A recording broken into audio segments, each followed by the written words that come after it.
Shalom. Shalom and welcome. This is Quick Words. End Time Things to Consider.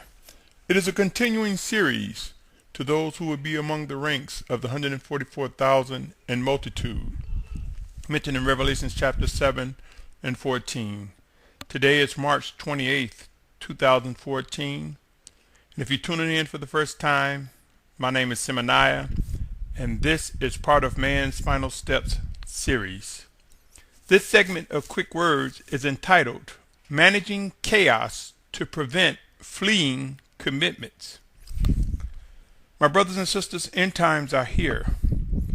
We are instructed in the scriptures to be mindful of the signs of the times. Who would have ever guessed that we have such a wide variety of means to get information these days? End time prophecies foretell of times of drought, famine, pestilence, and disease. We know also at some degree, they will become extreme enough to define as the wrath of the Almighty Father Yahuah. I have presented a case proclaiming that in the wake of drought, severe water shortages, which is severe drought, which is severe water shortages, famine, which is severe food shortages, pestilence, and disease, I have presented a case stating that there will be chaos, civil unrest, increased violence, economic collapse, and much more. Yes, these will follow in the wake of extreme and severe water shortages and food shortages. If you doubt that these conditions will come to be, consider what is happening in other parts of the country right now. Try to discover the source of their turmoil. In many cases overseas, especially in the area known as the Middle East region, it's food and water and economic upheaval that is going on that is causing such an array of distress. My brothers and sisters, ask yourself, when the scriptures talk about wars and rumors of wars and fightings, what caused those fightings? What are they fighting over? I am compelled to believe the wicked one does not want us to be clear on the signs of the times, and therefore use every possible means to distract us and cause unbelief and cause us to dismiss end-time prophecies that are unfolding before our very eyes. Consider how we witness in the mass media information that's clearly stressed that there's global warming and climate change and severe drought. But at the same time, we see that there are articles that are saying that global warming and climate change is not real. So for every group that says it's real, there's another group that says it's not. My brothers, I ask you, are we witnessing situations where mass media, the rich and the wealthy, and those that have power to influence are managing chaos by telling us everything is okay, so that minimizes and keeps down the chaos in an effort to prevent individuals from fleeing their commitments? You see, my brothers and sisters, to prevent fleeing commitments mean that if you think everything is okay, there's no need for you to get off track of what you normally do. But when conditions become severe, when expectations, or if you use the word hope, becomes futile, or should I say things become hopeless, then people will begin fleeing commitments. A whole new priority is established. I use the words fleeing commitments to highlight when people give up. In other words, they tend to have less concerns, and thus their actions reflect fleeing commitments or departing from things that are no longer of concern to them. A good example is regarding the matters of global warming and climate change, as I mentioned. There are those who say global warming and climate change is fake. And there are those who just dismiss it and say, I'm not worried about it, and they continue with business as usual.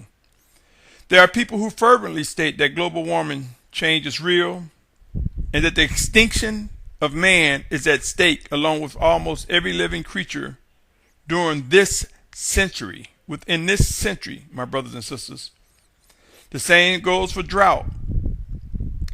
There are articles that talk about discovery of fresh water in new places, etc.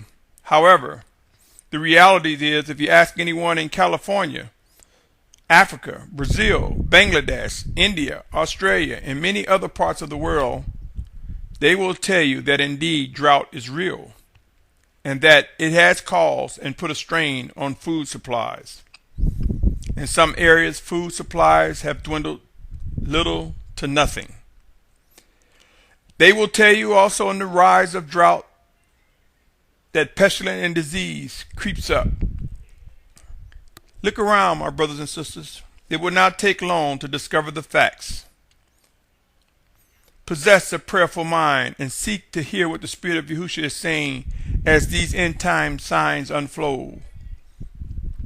There are indeed facts regarding proof that we have entered into end times.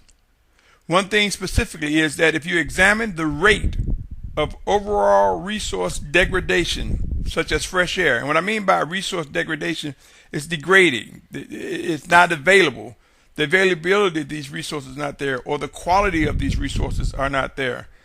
Resources such as fresh air. Yeah, we have pollution. In some cases, some of these heavily polluted areas, one can still breathe and function, but the lifespan is diminished, reduced, because of thick and bad air pollution. Fresh water and food is becoming a challenge as drought spread across the world. Many people fail to realize that eventually, if there's not enough fresh water and food, it could lead to man's extinction sooner than most people realize. The speed of population growth compared to available fresh water and food production poses some of the most severe and undisputed facts regarding man's survival. Right now, the powers that be are doing everything they can in an effort to manage chaos, reduce the mindset that we're reaching peak levels and reaching end times. Pray that the Almighty Father Yahuah, whose word was manifest in the flesh as the only sacrificed Son and Messiah, Mashiach Yahusha. Pray, for there's a plan of restoration that is going forth that have allowed us to be returned into fellowship with our Almighty Father and possess life immeasurably.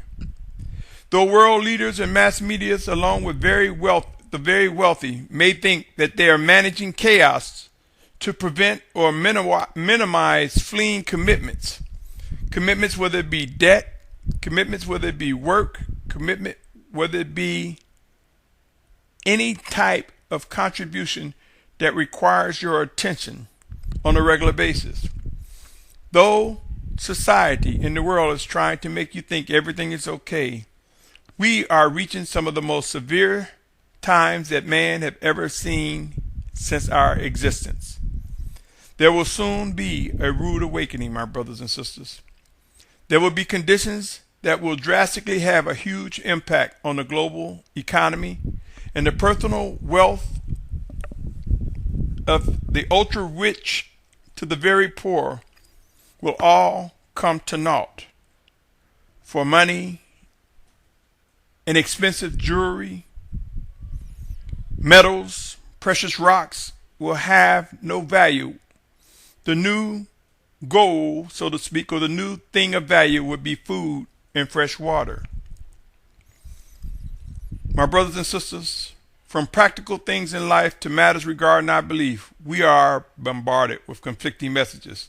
I submit to you that there will be no excuse regarding our worship and obedience to the Most High Father through His set-apart Spirit sent in Yahusha's name. Whether directly through His set-apart Spirit or through one of His chosen vessels, we will come to discern and understand what must and will be done. The 144,000 in multitude will come to be refined and fulfill all that is written and more. We serve a living Savior, and there is much that we will come to realize as we press forward towards the return of our Messiah Yahusha. So whether anyone think they are managing chaos to prevent fleeing commitment, in due season it will all come to an end as the signs of the times will become clearer.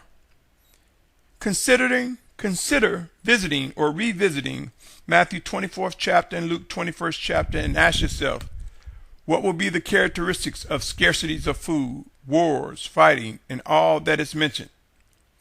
Most of us have not taken the time to ask what methods will be used to cause end-time conditions to magnify and produce the drought, famine, pestilence, and disease that can be described as the wrath of the Almighty Father.